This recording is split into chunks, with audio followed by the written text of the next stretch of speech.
Before Usain Bolt or Tyson Gay, there was Donovan Bailey. The world remembers him as once being the fastest man on the planet. Canadians know him as a national hero. What many don't know is that before taking track and field by storm 2 decades ago, he was a self-made businessman with a passion for basketball. But he knew he could run, and eventually he did. Donovan Bailey is putting on the surge. Adam Bolden in the lead. Here comes Bailey. He's got it. 9.84, a world record for Donovan Bailey and a gold medal. The entire nation was glued to their TV sets for that historic moment. Jamaican-born Canadian Donovan Bailey set a world record of 9.84 seconds in the 100-meter sprint at the 1996 Atlanta Olympics, earning the title the world's fastest man. Today it's considered one of Canada's finest moments in sport, particularly since it served as redemption for Ben Johnson, who 8 years earlier was disqualified for doping. Canadians had reason to feel pride again. With the help of his coach, Dan Pfaff, Bailey would become the second person ever to hold all 3 major titles in the 100-meter. Carl Lewis was the first, but Bailey's road to victory wasn't a long one. In fact, he never planned to pursue track and field until just 2 years before that legendary win. I think I knew I was going to be an athlete. I just think that track and field really wasn't like fascinating to me. I knew I was blessed from I was very young. And I was fast, but I was quite fascinated with basketball. I love basketball, but the NBA was not calling for a 6'1" power forward, and that's really what I wanted to play. Coming late to track is something that I did, but I knew from I was young that I was blessed. When did it become exciting? You know, when that your original feeling about it was basketball was more fun. When did it become the thing that was fun for you? I think track became fun for me in the spring of 1994. I'd met Dan. I'd moved to Baton Rouge, Louisiana from Toronto. I started figuring out my body. I started training properly, sleeping, understanding nutrition, understanding what weightlifting, and understanding the dynamics of what it is I need to do to become better. And I think that when I started to compete against the current greatest in 1994 and recognize that I'm actually there. I'm like, okay, this is going to be fun, and all the things that Dan had said to me that I could be one of the best in the history of the world started coming true, and I started believing myself then. That partnership was pretty critical to you.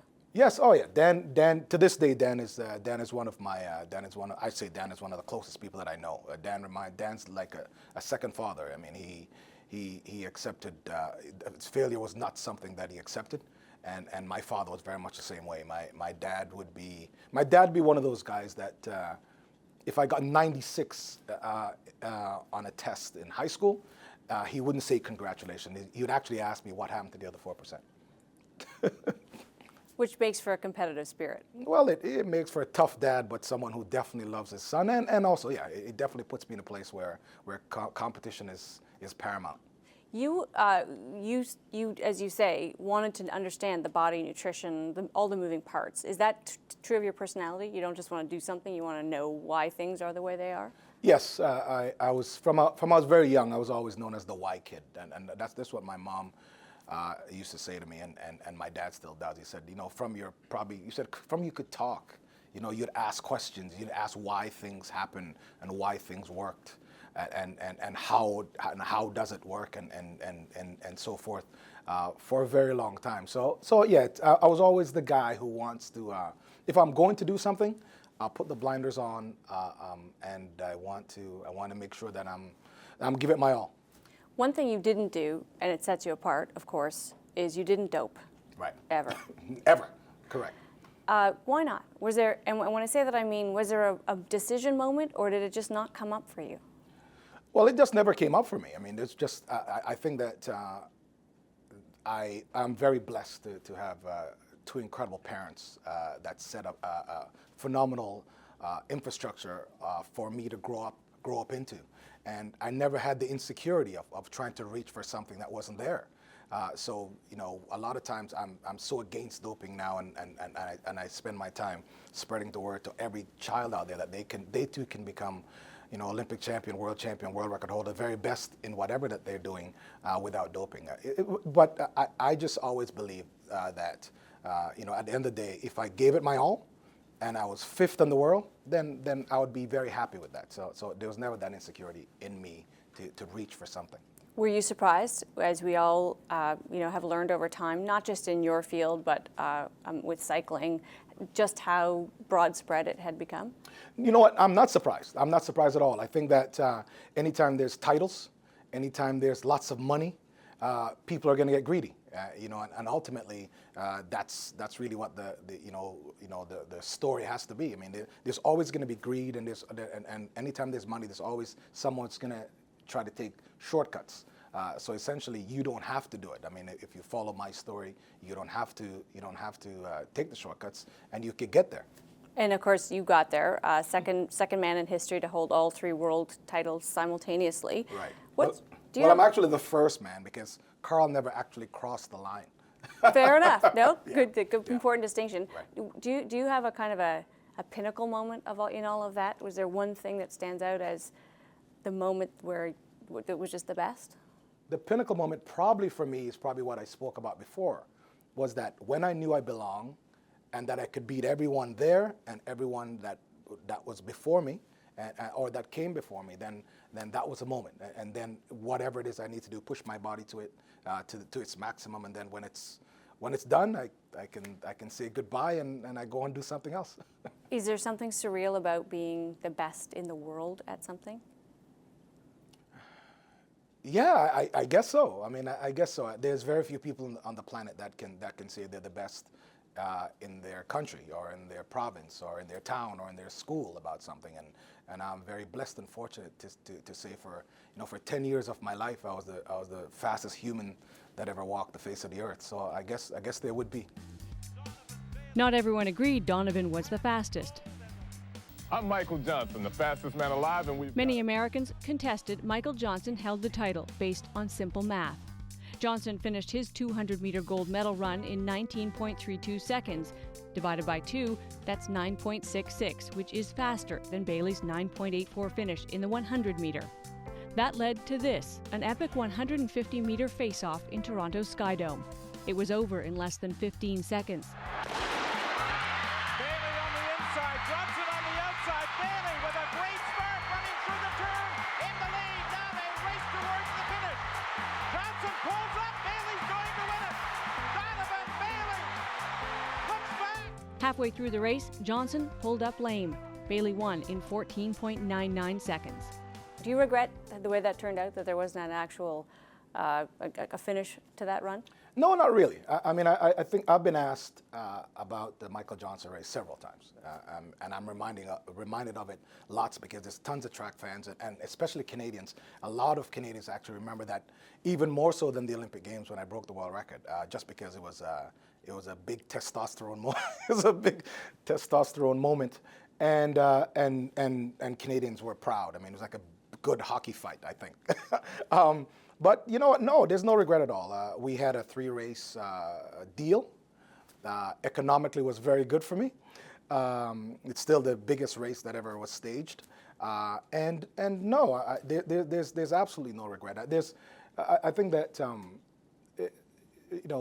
for Bob or Michael saying that someone running 23 miles an hour at the time is faster than someone running 28 miles an hour, it's simple math. So there's never a necessity for the race. And also, I'd never lost to Michael Johnson. That was not our first race together. So there's never been a rivalry. I don't think that there's a rival with someone that you're beating all the time. So no, there's no regret.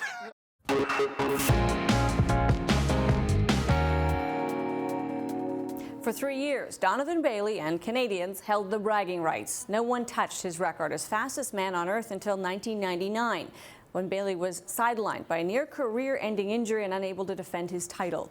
Today, he finds glory in other ways, mostly through mentorship of Canada's next generation of athletes.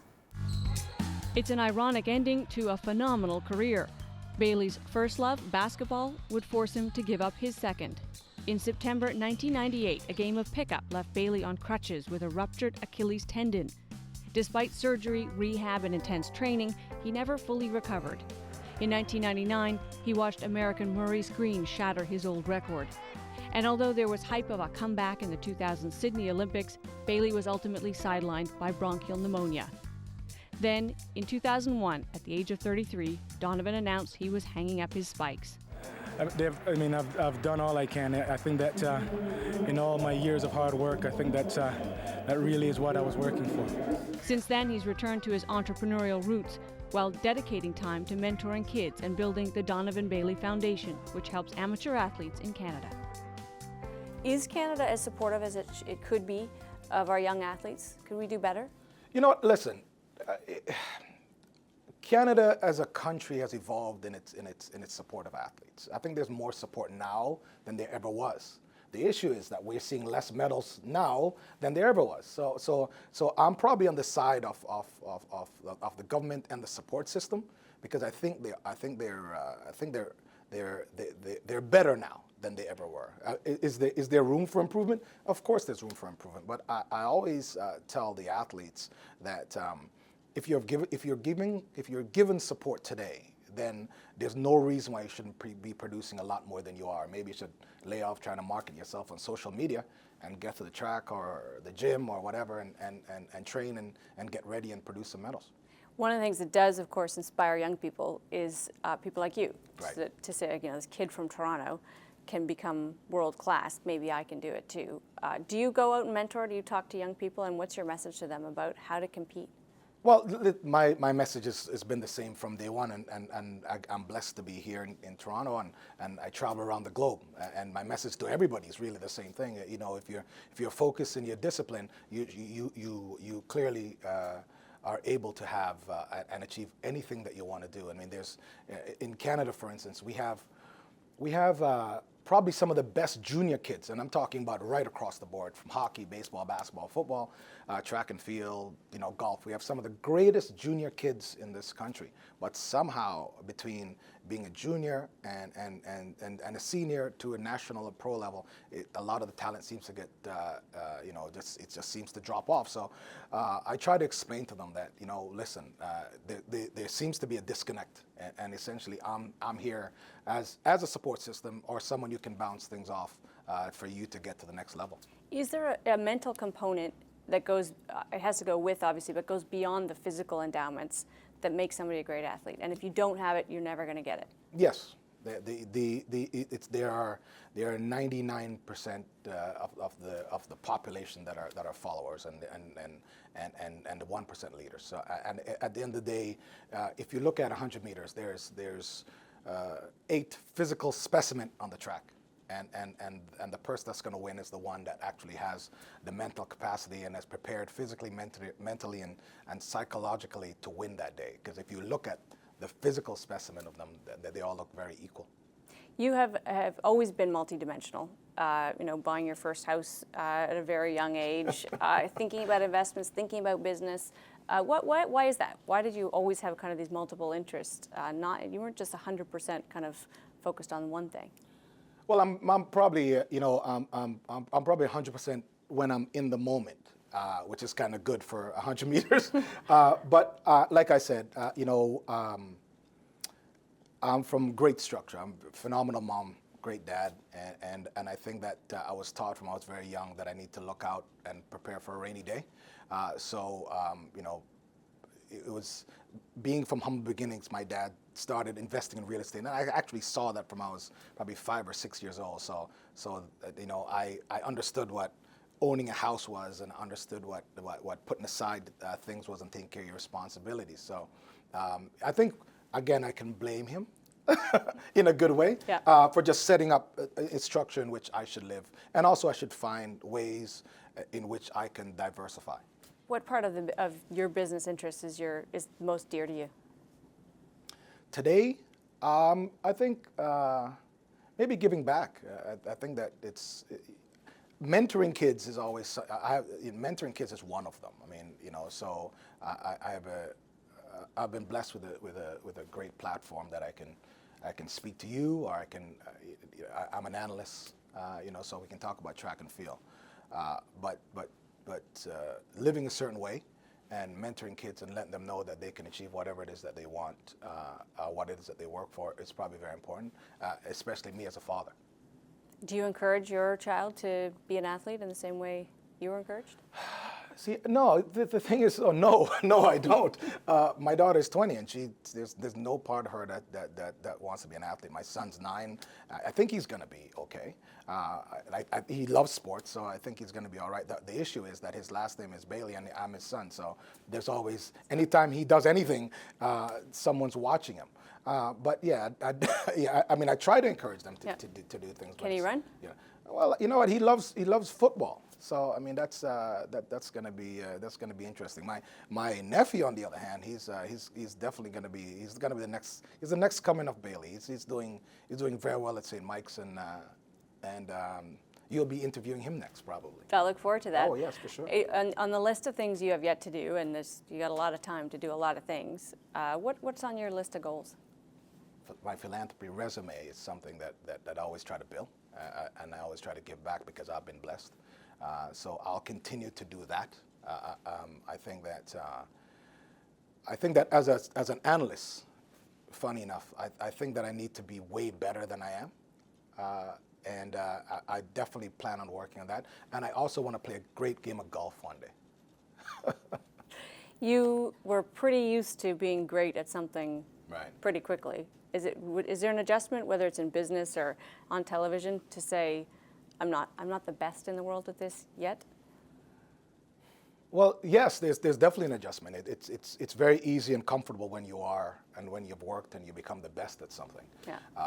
So going on the golf course and shooting a 95 when you're thinking, the guy next to you is 5'2" and 300 pounds, and he just beat you by 20 strokes. I mean, it's pretty disheartening. But you realize that you have to put the work that he put in to ensure that he got that good. So I mean, it's hard to adjust to, but I think that I'm prepared for life after track and field, or life after professional sports. So I continue to look at things that stimulate me, and continue to work at those things so I get better.